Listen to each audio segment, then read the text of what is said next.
Welcome to UN This Week, Tuesday, July 14th. This is Adam Carroll of Justice for All.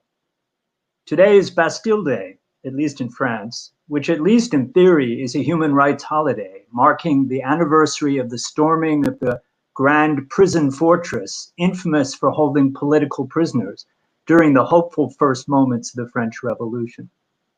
Perhaps even more to the point, in 3 days on July 17th, it will be International Justice Day, commemorating the historic adoption of the Rome Statute in July 17, 1998, an international agreement that has greatly strengthened the fight against injustice and brought hope to the victims of war crimes, crimes against humanity, and genocide. The Rome Statute, signed by 139 states, or 137 now, is the treaty that created the International Criminal Court that the Trump administration, among others, is currently extremely hostile to. And therefore, it is extremely fitting to speak today with Anji Manivannan, the Director of Programs at the World Federalist Movement Institute for Global Policy, taking a lead in atrocity prevention and holding nations accountable for crimes against humanity. This work includes the Coalition for the International Criminal Court, a court which we'll be speaking about today, as well as the International Court of Justice. Prior to joining the Institute, Ms. Manivannan worked at local organizations in India, Palestine, and West Africa, and worked on issues in Sri Lanka. This past weekend, some of us remembered the 25th anniversary of the genocidal mass killing of Bosnian Muslim men in Srebrenica. And every day this week at 3 p.m., our Justice for Now programming is remembering and discussing the Bosnian genocide. The world's failure to stop this and other genocides in the 1990s, Rwanda and former Yugoslavia, embarrassed the world's leadership enough to lead to an independent, permanent international criminal court powerful enough to hold accountable those most responsible for serious crimes, regardless of their rank. So, welcome to the show, Anji. And my first question to you is, thinking of that effort of political will in 1998, could such a decision be made now, considering the prevailing politics of 2020? And why or why not? First, let me thank you, Adam, for reaching out and inviting me to be part of this program. I hope this is a useful and informative experience for everyone who's watching. To answer your question about whether or not the Rome Statute and the ICC would be possible in today's day and age, unfortunately, I think that would not be the case because the current political climate is extremely hostile. Multilateralism in general. Back in the 90s, it was a very different political climate. And I think those of us who've lived through the 90s and lived through today have some sort of at least anecdotal sense of how different the world was just in general and how the world responded to multilateral institutions and the need to have these forms of accountability. The ICC's history with respect to the United States has varied during that time. Under the Clinton administration, the U.S. did sign the Rome Statute under George W. Bush. Then the U.S. withdrew its signature, and then under Obama, there was less hostility and there was diplomatic engagements with the court. And now under Trump, we see the most hostility that there has been to date with sanctions against the court, threats against personnel. And it's not just about the ICC. We can see that under the Trump administration, there's hostility to other multilateral UN systems, such as the UN Human Rights Council, which is not an individual criminal responsibility body, but the US still withdrew from the Human Rights Council just a few years back, I think in 2016. I might be blanking on the exact date, but some very, very recently under this administration. It's just a testament towards, I think, a strong shift towards this America's first. And America is not the only country that's doing this. And I think it's also indicative of a lot of the right-wing nationalism that is occurring in the US that's very hostile towards engaging in the international system the way the US used to. You know, there used to be, and maybe still are, conspiracy theories about one world government and the black helicopters of the United Nations, and you know, no doubt having something to do with George Soros as well. So that sort of hostility and paranoia about multilateralism, which is a form of leadership where you are at the table with other leaders, it seems to be well neglected at best.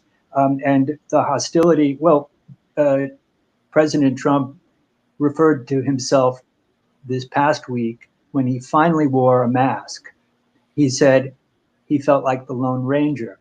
And I think that he is the Lone Ranger in terms of the international stage, where he goes it alone and doesn't play nicely with others. Or maybe we're all Tonto, I don't know. But when I look at the other signers, and I guess there are signers to the Rome Statute, and then there are parties to the statute. And maybe you could let us know what the difference is. But I see, just thinking of some of our viewers, that there are a number of countries missing. Pakistan is missing, but Bangladesh is a signer. Russia and China are not. Many European countries are. Saudi Arabia is not. So it's interesting to see who's there and who's not, but Tunisia is. So I was wondering what your thoughts are about its prospects to be more widely adopted, and what does it mean to be a signer and not a party? So there are now 123 states parties to the ICC, and that means that they have accepted the jurisdiction of the court. Being a signatory is, I suppose, a bit reductively, you're on the path to ratification, but that final step hasn't been implemented yet. So if we take the example of the U.S., there was a signature, but there was never a full ratification. So the U.S. never became a state party, but was at one point a signatory to the Rome Statute. With respect to the geographic scope of the ICC, of course, joining the court is voluntary. It's something that states undertake on their own. So I think that there is a clear absence of states. I think that no, they have, especially within their government, they have perpetrated atrocity crimes. Another example in Asia Pacific, anyway, is Sri Lanka. My background is my family are Tamil people from Sri Lanka, and so we come from a conflict-affected part of that island, and that's another country where there's really no interest in signing or ratifying the Rome Statute, because that will directly implicate government officials. Myanmar or Burma is another example of a country that is not a party to the Rome Statute, but because Bangladesh is, and I think maybe we'll speak about this a bit more later too, the ICC was able to look into the crimes that were committed against the Rohingya via their forced deportation or their forced displacement from Myanmar or Burma. The court uses Myanmar as the state name, and then into Bangladesh, which is the state party. Mm. Yes, that was very heartening. That the prosecutor Fatou Bensouda was willing to explore that, and then ensure that the judges consider the mass displacement, which affects Bangladesh so much, as well as the refugees themselves. So we can speak about the Rohingya in a moment a little further, especially regarding the other court. But I wanted to ask just a little more about your background. You mentioned Sri Lanka, and of course there was a terrible, would you call it a civil war, a terrible conflict? Yes. And that it was now, as far as transitional justice goes, holding perpetrators of mass atrocities accountable. What mechanism does exist? So before coming into this this position, and also as a volunteer for about a decade, I have worked with a Tamil diaspora group that focuses on accountability efforts, and mostly it's international accountability efforts, because I think like Burma, there's a lot of impunity is very deeply enshrined for members of the military and members of government. So the only hope for accountability exists in an internationalized system. There was a Human Rights Council process that began in 2015 after a change in government. So there was the wartime president, his name was Mahinda Rajapaksa. He remained president after the war for some years until 2015. He was voted out of office, and then there was another president who made some efforts. It seems really to be like window dressing efforts, though, with the international community to show that Sri Lanka is here for transitional justice. Sri Lanka is here to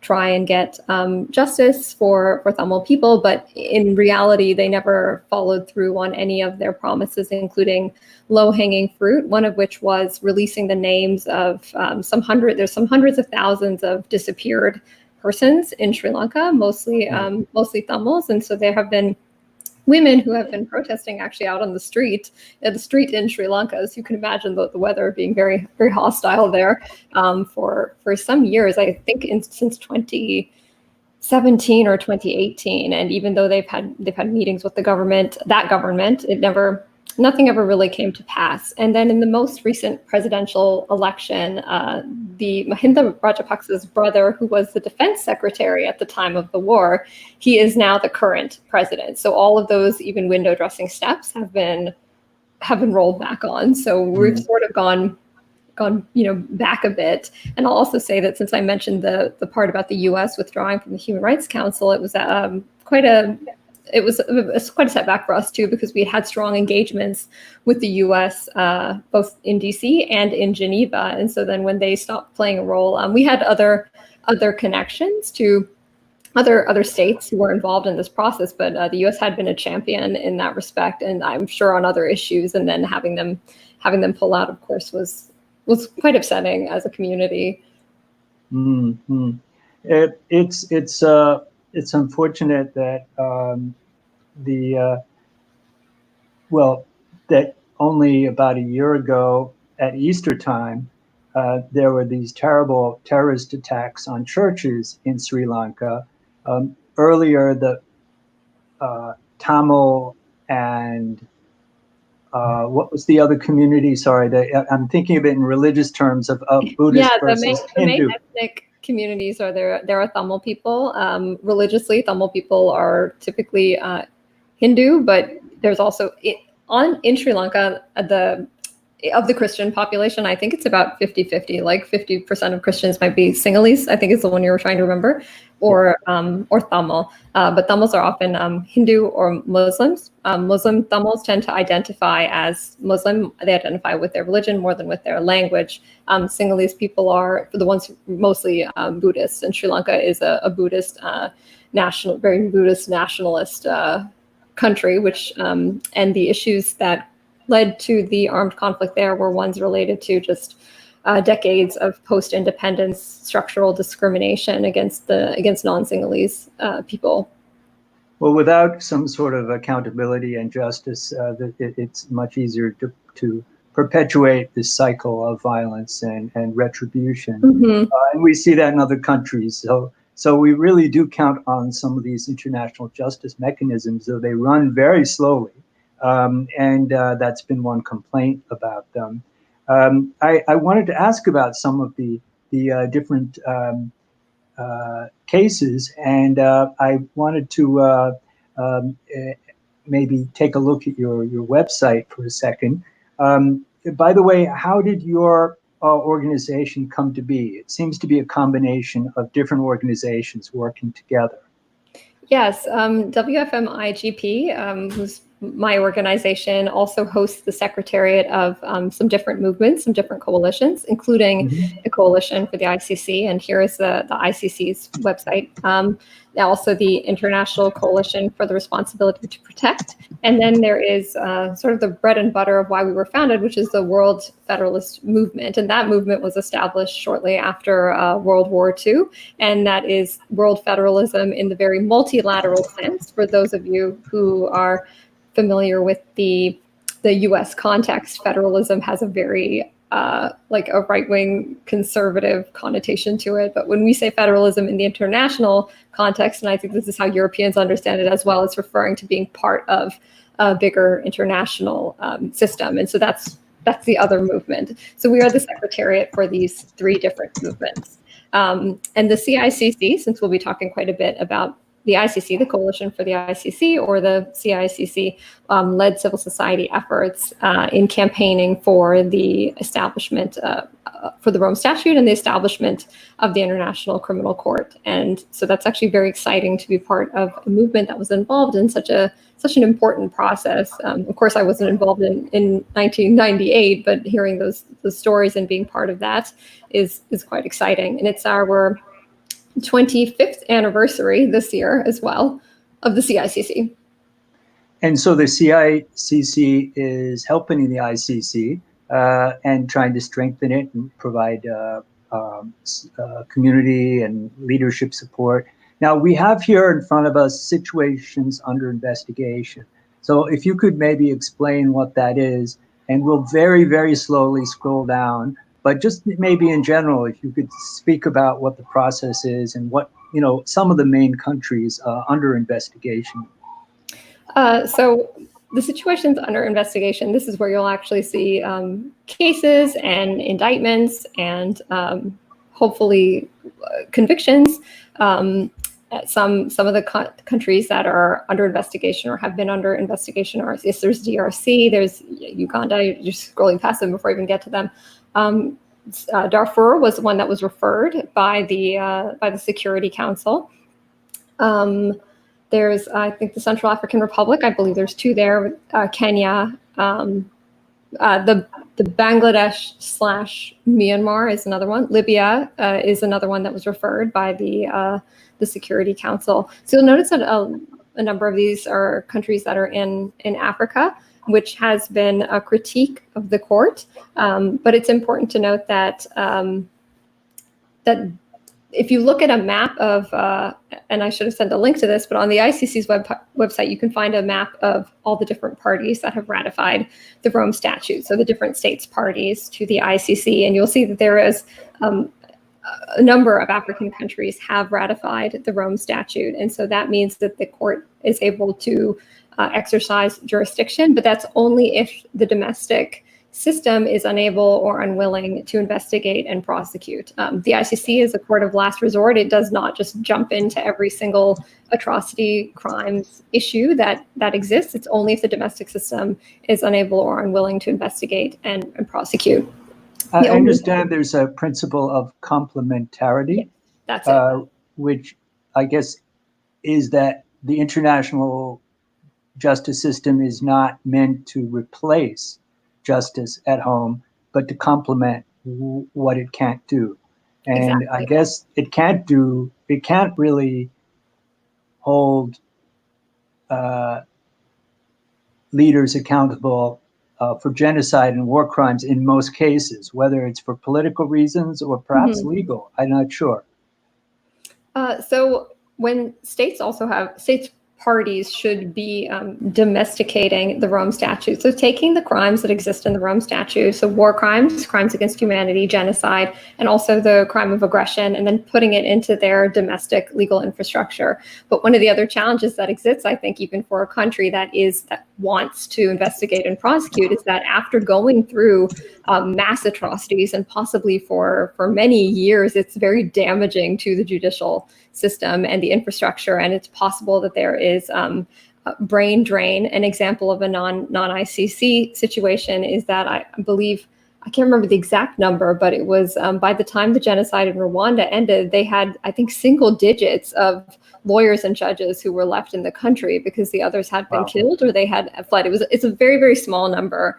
So their judicial infrastructure was completely decimated. And that happens in many other countries too, where that they simply didn't have, even if it is a country that has a good, like a good legal system or judicial system, they might not have the expertise to deal with these specific sorts of crimes. And that, I think, is particularly important when you're dealing with the sexual and gender-based violence crimes that are often domestic systems don't even do a good job with that, domestically speaking, but then there's an added layer to it when you're dealing with these situations of extraordinary crimes. So we're looking at another page which says preliminary examinations. If maybe you could speak to what this is, and maybe we can scroll down slowly and take a look. Yeah, so the preliminary examination is the stage before a situation goes under investigation, and it can be initiated based off of information that's provided to the office of the prosecutor, or I think right here where your cursor is actually pointing to some different ways that it could be opened. So there's a way to make submissions to the office of the prosecutor so that he or she can assess whether or not to move forward and look into something. And then there'll be a more in-depth investigation, not to use confusing language, examination, I suppose, before determining whether or not to move that into an investigation phase. So here you won't see names of individuals. It's like an examination of a whole situation. One that I think is relevant in relation to our discussion about hostility is Palestine. Israel is also very hostile towards the court. Israel is not a party to the court, but the state of Palestine is. And there have been another number of questions about statehood and jurisdiction, and but you'll see it as you scroll down. I think it's one of the more recent ones. The one in Colombia, I know, is a very long-lasting preliminary examination. I can't remember off the top of my head how long it's been going on. And Colombia is a very interesting, I think, situation, just academically speaking, as far as justice goes, because there are some different mechanisms that exist domestically. It is also a party to the ICC, and it's recovering from decades of armed conflict. Mm-hmm. What stage then is the Burma case, the Rohingya genocide, basically, but the mass displacement that affects Bangladesh? Yes, that's under investigation right now. So you could find it on the ICC's page. It's called Bangladesh/Myanmar.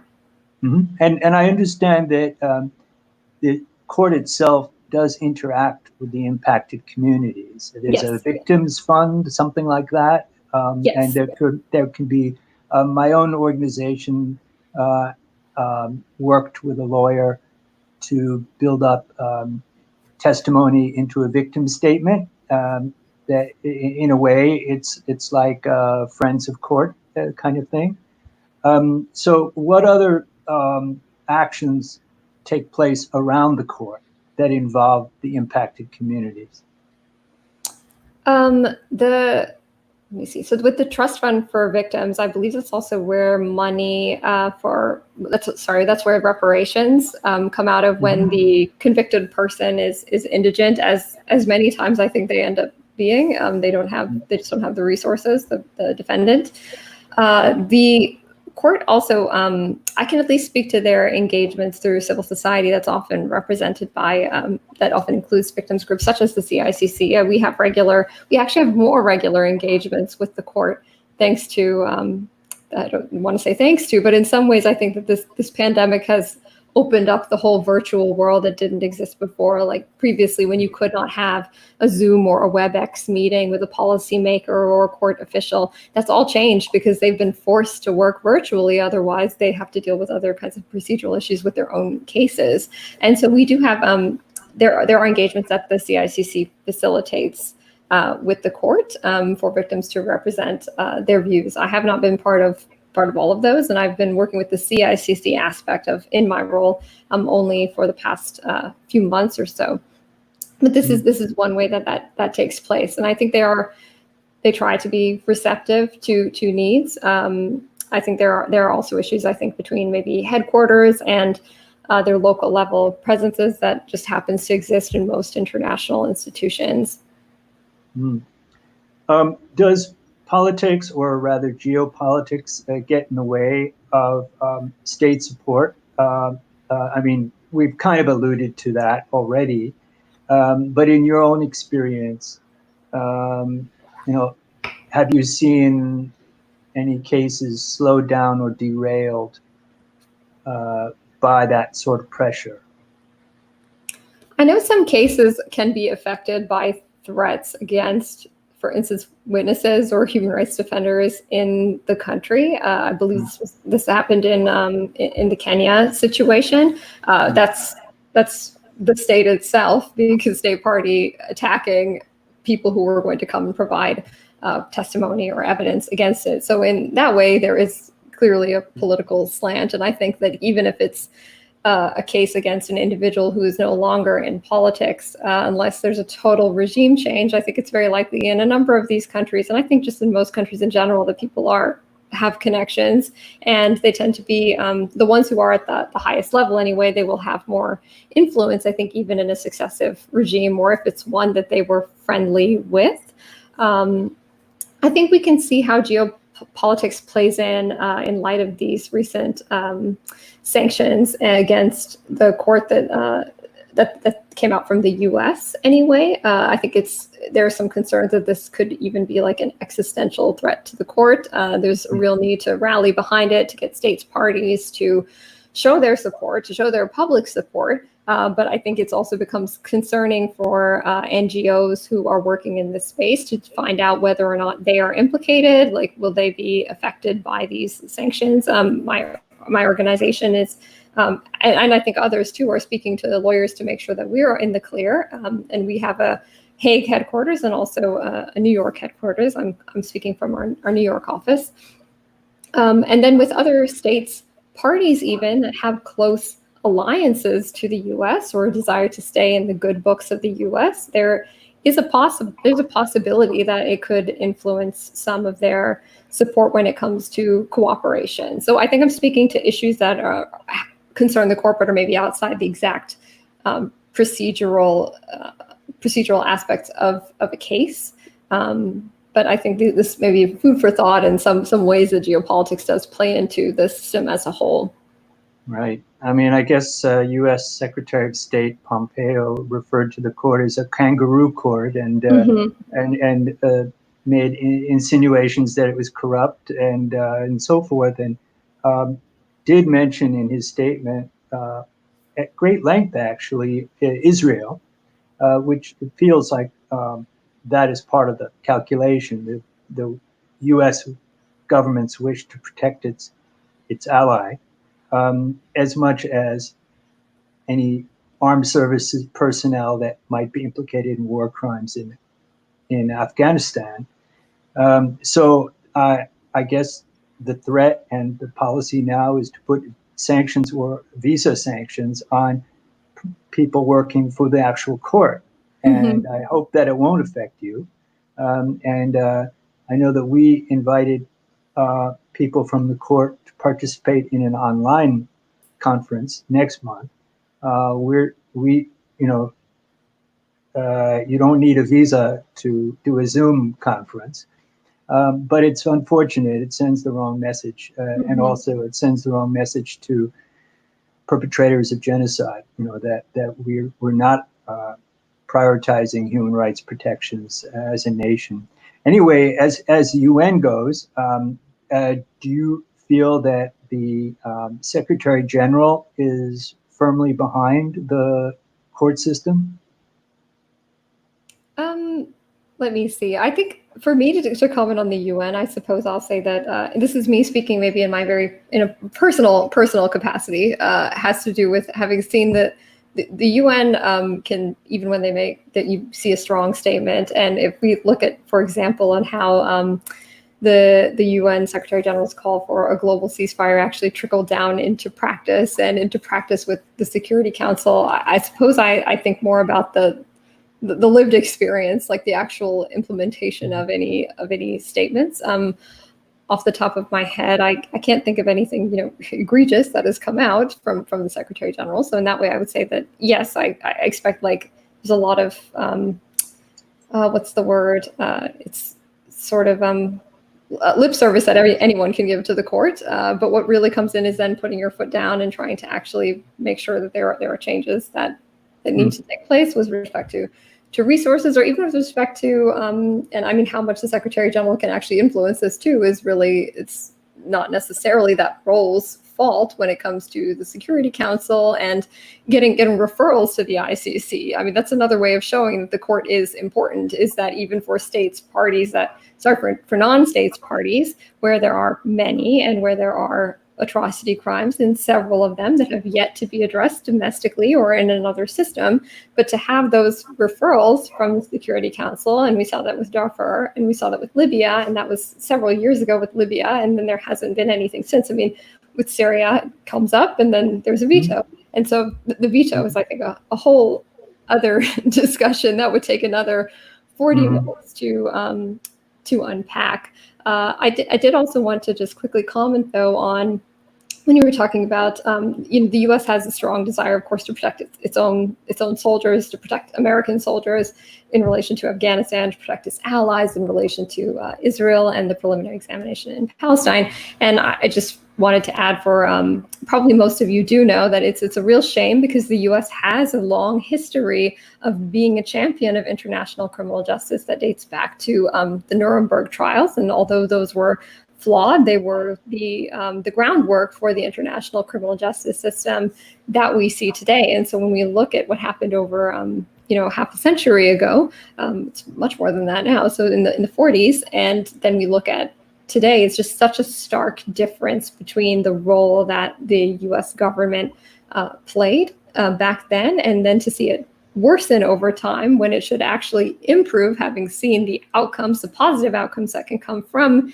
international criminal justice systems. And by now there have been many more than just Nuremberg, Rwanda, the former Yugoslavia, hybrid tribunals as well. And the fact that the US wasn't involved and supported those institutions, it's a real shame. And I also thought I would add that, in relation to Darfur, even though the U.S. is not supporting the court, the U.S. abstained from that particular vote, I believe, for Sudan to get referred to the ICC. That's distressing. Okay, we have one moment for commercial break. Commercial meaning to identify that we're with Justice for All. And you can go to our website. You can also watch us on Muslim Network TV, and this show will air on that platform as well. So, three things come to mind. Let's see if I can remember all three. One is, again, addressing the hybrid courts and the response of African countries to feeling singled out. Another is just a brief comparison of the International Court of Justice to the ICC, because these are huge topics, but just a basic comparison. And then maybe we could end with talking about human rights defenders and how there's a community working to support and strengthen international human rights at the courts. Yeah. So on the first point about African countries, I think there have been some it seems unfair criticisms of the ICC that it's unfairly targeting African countries, which for the reasons that I explained before are not exactly true. Within the African system, the African Union just celebrated in February 1 year of having an AU transitional justice policy that it's asking member states to sort of adopt and domesticate. I believe Uganda has made some process there, so it's a bit slow going, but that policy has a strong recognition of the need for domestically grown processes. And the truth is that is still where most international justice or justice for these crimes, even if they are not necessarily labeled as mass atrocity crimes and still taking place within a country, because the international system it's very slow, it's very expensive. This is not something that's true of just the ICC, but these hybrid tribunals are also very costly. And since the ICC came to be, I think there, as of the end of last year or so, there were maybe 9 convictions and 4 acquittals. So it's a much slower process than domestically speaking. And so I know that there are a number of countries that are setting up either hybrid or special tribunals. I think South Sudan, the Central African Republic, just to name a couple, and Sierra Leone has already had a special court that was set up to address, and that was a hybrid system. By hybrid, I mean there are international actors and then also domestic actors from that specific country who are involved as judges and as lawyers.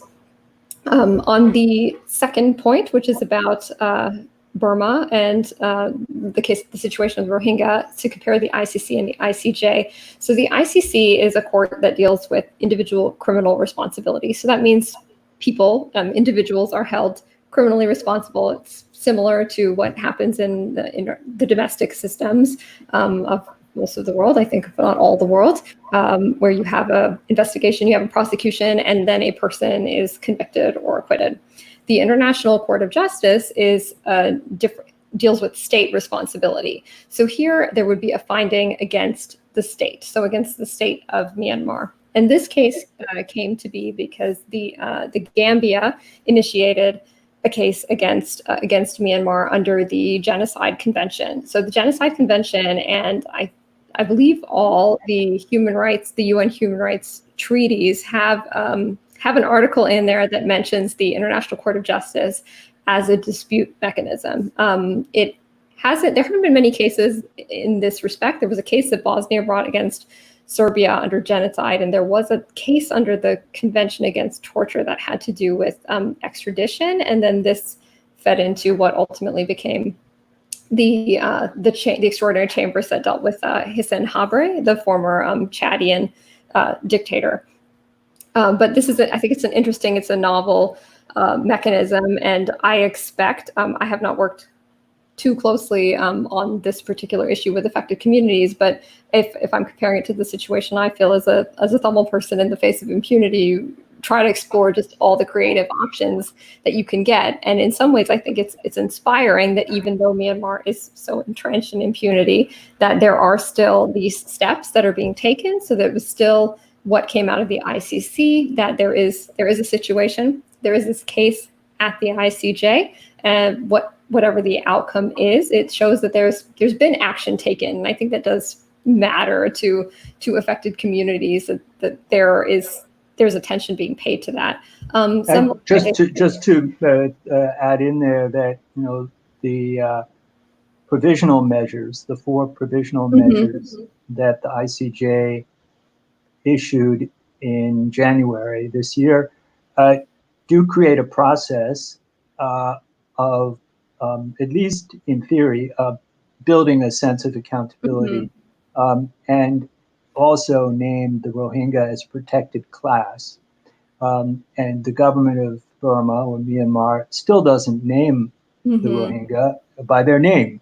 And so we don't know how they get around that in their 3-month or 4-month report, because they just in late May issued their first report to the court, which unfortunately is secret.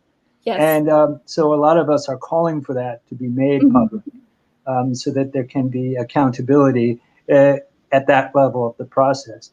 But it certainly does give hope to Rohingya and others in Burma that there can be some effective pressure from the outside. Many layers to this, and as we're slowly approaching the 3rd anniversary of the 2017 genocide and mass displacement. So we're all anxious to see more access to the UN. That's still, I believe today in Geneva, there's actually a meeting with the special rapporteur on this issue, and many states in the Human Rights Council are pushing Burma to allow more access to the special rapporteur and others. But anyway, you were going to also mention the community of human rights defenders, and maybe we can see a list of some of them, and other agencies, other NGOs that work to uh, strengthen the ICC. While we wait for that to get on the page, maybe you could speak a bit about what your NGO does. Sure. The CICC anyway, I'll just use that as an example since we spent a lot of time talking about international criminal justice. So is made of, we have over 2,500 members who are around the world. It's very global, and it's global in the sense that it's actually global. It's not dominated. It's not only in Europe and America, but really around the world on the ground. What we're seeing on the screen here is a list of in 150 different countries, a list of some of the different activists in various parts of the world who campaign for to strengthen and to protect the ICC. They work on their own domestic issues if they're in a country, for instance, that is under investigation or is in a preliminary examination or is one that's going through mass atrocities. So they deal with other things. It's a very varied group, but we all come together with our support for the ICC as an important judicial mechanism, it's a necessary institution to end impunity. And I've had the pleasure of meeting some of these people, but not all of them. I think there's a woman from Colombia on here, and also from Mali, maybe, who are featured. Yeah, you mentioned Mali. I mean, I was just hearing today on the BBC about that case, having to do partly with the destruction of tombs and historical monuments and so forth. You go ahead, please. Just out of I think Mali, there was some interesting jurisprudence anyway that was related to the destruction of cultural property at the ICC. And I suppose one of the unfortunate parts of how slow the international criminal justice system moves is it also affects how long it takes to see some jurisprudence that could maybe be informative for other jurisdictions as well. Mm-hmm. Now, as we wind up our show today, is there any thought or suggestion you have for viewers about what they can do? I mean, they can certainly learn more and go to your website. Is there anything else that they could consider doing to be supportive of the international courts? I suppose for people who are, just your individual activists, do try to stay informed of these issues. I think talk about the importance of the court, just even I think on a basic level, like sharing that information, because depending on where you live, and this is true in the U.S., for example, like many people don't understand what is the International Criminal Court. We're very much I'm using just we very generally, but like in a bubble, in an American bubble, where since the ICC is not something that really affects us or seems to, even though there is this discussion about Afghanistan going on, it's not something that people are even aware of exists. And if I think about my own education, I don't think I ever learned about the UN in high school, or it wasn't until university that it really came up. And it was just from watching the news that I think I even knew what these institutions were. And people are not always paying attention to that. At the same time, I think that people are paying attention because of social media, and people are just constantly looking at these things all the time. So I think I would, in addition to just staying informed, if there is, say, a coalition for the ICC in your own country. I'm actually not sure where all the viewers are coming or listening or watching now or are going to listen later, but you could consider reaching out to them and seeing how you could support their advocacy efforts, which I think will vary from country to country as well as from different governmental systems. But I would think that would be a good start. And then also to maybe just in your day-to-day express your support for the court. I think that people pay attention to this. Certainly the US administration is constantly on social media saying nonsense, but these things, I think that the court officials also pay attention to where the support is coming from, where there is this movement on the ground. And I think, if you really wanted to get involved or to learn more, there's the contact information on the CICC's page that will go to one of my colleagues who will be happy to give you more information. But there's a lot of resources on there to just learn more about the court and also about what the coalition does. Great. And actually, I'm going to give the last word to somebody in the community who is making a comment.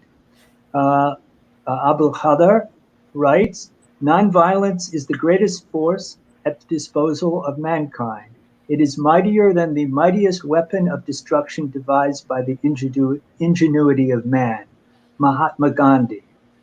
So that's an inspiring quote to chew on.